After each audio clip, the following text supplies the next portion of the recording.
Looks like we got a rainy day today. Getting a little toast going.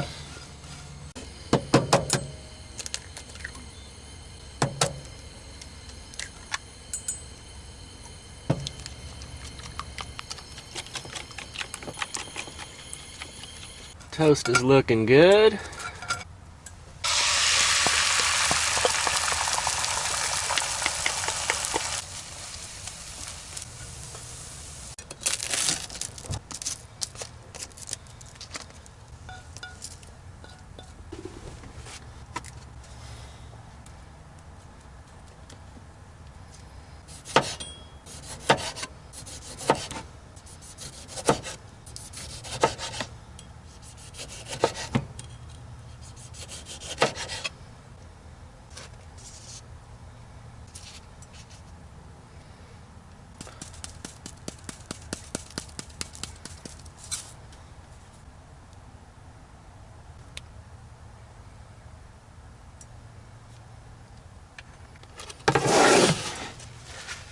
Okay, so we just have some toasted sourdough bread, scrambled eggs with a little Cholula hot sauce, some sliced fresh tomato with a little bit of salt and pepper on them. Call that breakfast by the bay. Looking good.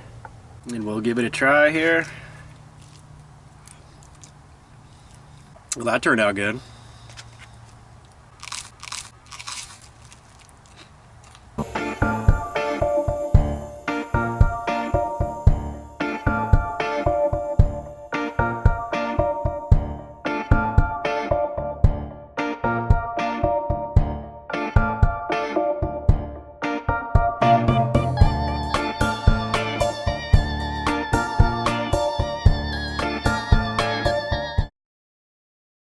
Well, I'm parked over at Sunset Cliffs today.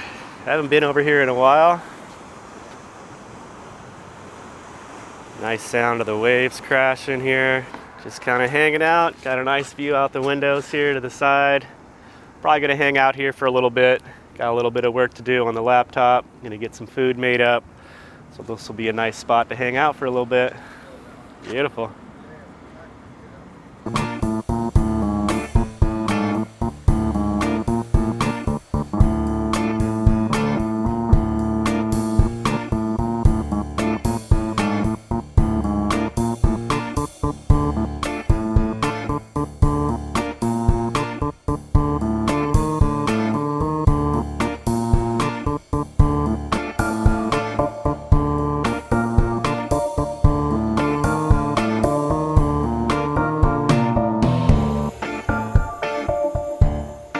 Alright, it is lunchtime. We're gonna get some rice going. A cup of rice. Get that rinsed.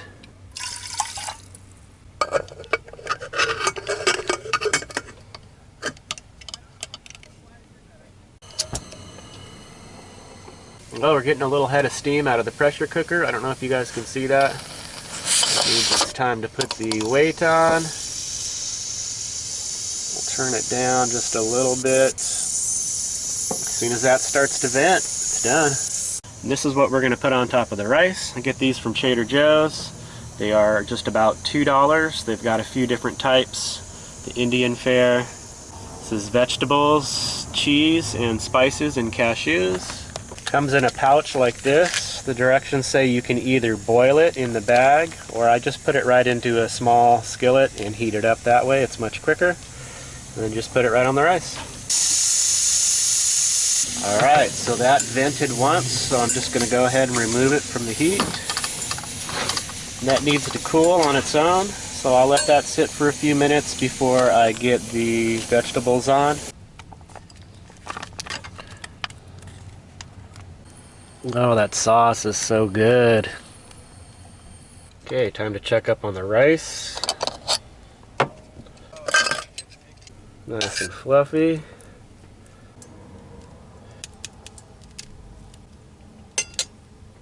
And there we have it. It's this Trader Joe's Indian fare vegetables. So there it is over rice. The sauce is extremely flavorful. Just a little spicy, not hot at all, just very flavorful. All the vegetables in there and that cheese. Oh my gosh, so good. That is awesome. I've had these before. They're really good. They're very inexpensive. Makes for a nice cheap meal. Okay, so I wanted to give a little update on this new van situation. So I'm sitting in the new van here. I have been so torn on this. I don't know why.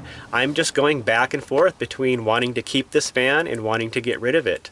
I do have the title situation resolved. It cost me a total of about $500, including getting a smog check.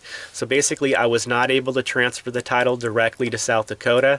I had to register it here in California first, which means paying all the back taxes and penalty fees from the previous owner. The tags had expired, so I ended up paying a total of about $500, including having to get a smog check. So I'm at about a total of about $4,000 in on this van. So where I sit now is I just don't know if I want to convert this van and live in it. Part of me, you know, when I'm away from the van and in my current van, I'm really leaning towards, you know what, it was a mistake. It was to buy this van, that I should really stick it out at least a couple more years in my current van, get the most life out of that van that I possibly can. And then when I come to check on the van and visit it and open it up and see it, it's like, man, this actually could really be something comfortable and something that I can enjoy living out of. So I'm just like every day, I'm just back and forth on it. So what I think I'm gonna do is, technically, if I wanted to sell this new van I just purchased, I have to wait for the title. So it's going to be a good 2 to 3 weeks before I actually receive the new title for this van in my name. So I would not be able to sell it until I have that title anyway. So what I'm thinking is, within the next 2 to 3 weeks while I'm waiting on the title, really just think about what I'm doing here and if I'm ready for this change, if I can afford it financially. I really need to crunch the numbers and see about approximately how much it's going to cost me to convert this van, if I can afford to actually do this. And then there's the other thing of actually thinking about selling my old van once this van is ready.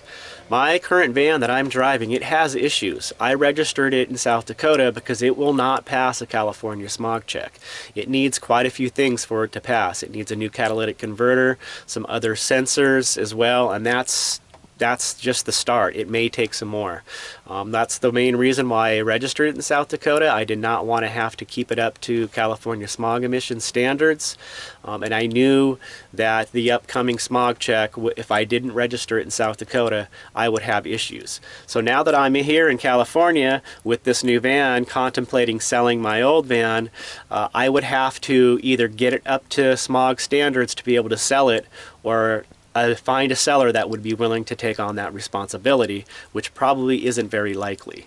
So I have that whole scenario going on. So with that, it really is pushing me towards not even wanting to have to deal with that, just to drive my current van into the ground. I do appreciate all the feedback I've got on this situation along the way, all the positivity. I know it's going to work out. I'm really not trying to make a big deal out of this, but it's just where I'm at. It's what I'm dealing at with my life. Living this simple van life, you know, I don't have a lot of things that come up in my life that pose too big of a challenge.